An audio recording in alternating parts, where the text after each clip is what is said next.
Hi friends, இன்றைக்கி என்ன video பார்க்க போகிறீங்கன்னா, என்னுடைய மாமியார் சாமிக்கு வேண்டுதல் தான் வச்சுருந்தாங்க. அந்த கோவில் எங்கே இருக்குன்னா, நாற்றம்பள்ளியில் இருக்க புத்துக்கண்ணு கோயிலுக்கு தான் வேண்டுதல் வச்சுருந்தாங்க, ஆடு வெட்டுறதா. அதுக்காக தான் இப்போ போயிருக்கோம். நாங்கள் அங்கேயே ஆடு வெட்டிட்டு ஆள் இருந்தாங்க ஆடு க்ளீன் பண்ணுறதுக்கு. அங்கேயே க்ளீன் பண்ணி எடுத்துக்கிட்டோம்.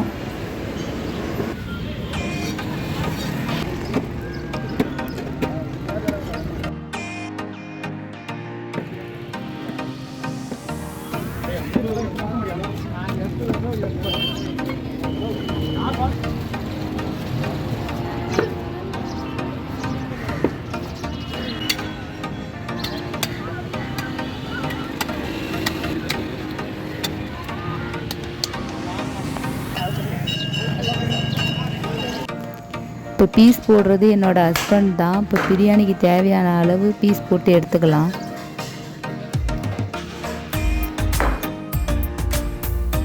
இப்போ கறியை நல்லா வாஷ் பண்ணி எடுத்துக்கிட்டேன். அது கூடவே கொஞ்சமாக உப்பு, பிரியாணி மசாலா, தயிர், பாதி லெமன் போட்டு நல்லா பிசைஞ்சு எடுத்துக்கலாம்.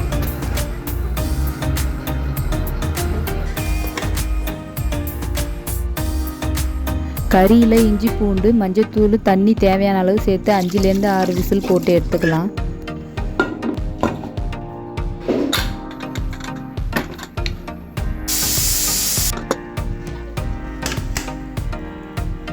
வெங்காயம், தக்காளி, பச்சை மிளகாய், அது கூடவே வெறும் மிளகாத்தூள், பிரியாணி மசாலா, பட்டை, கிராம்பு, ஏலக்காய், அன்னாச்சி பூ, பிரியாணி இலை, இஞ்சி பூண்டு பேஸ்ட்டு, தயிர். இப்போ பிரியாணி தாளிச்சிக்கலாம் வாங்க.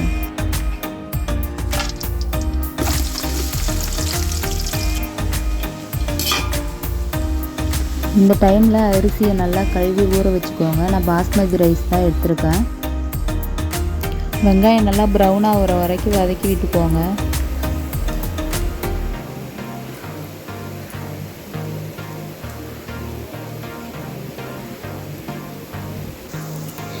இப்போ ப்ரௌன் ஆகிடுச்சு வெங்காயம். அது கூடவே கொத்தமல்லி சேர்த்துக்கிறேன்.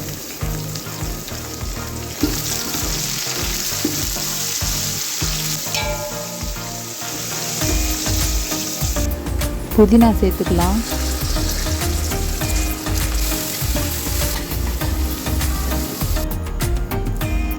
மிளகாத்தூளும் சேர்த்துக்கிறேன்.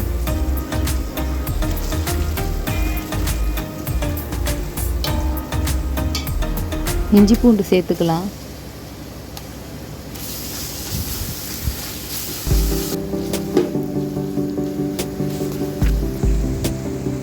இப்போ அது கூடவே தக்காளி, பச்சை மிளகாய் சேர்த்துக்கிறேன்.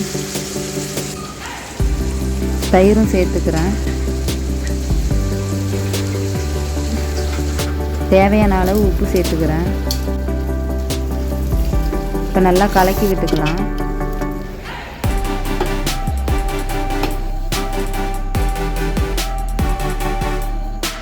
இப்போ வேக வச்சுருந்த கறியும் இது கூடவே சேர்த்துக்கிறேன்.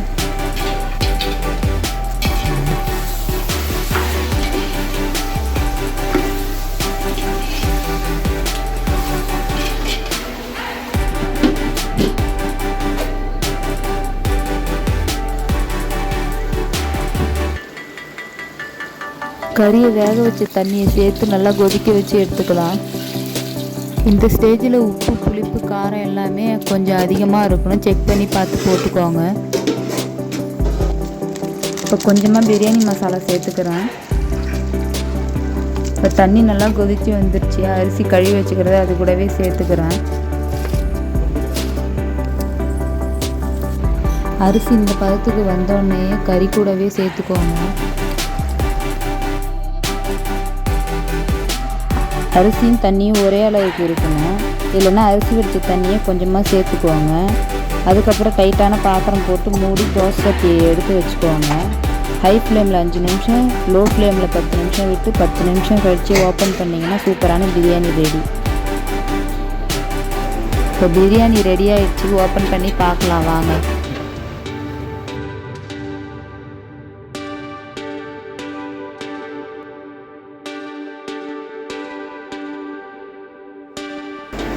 எப்படி பூ போல் வெந்திருக்கு பாருங்கள் ரைஸு.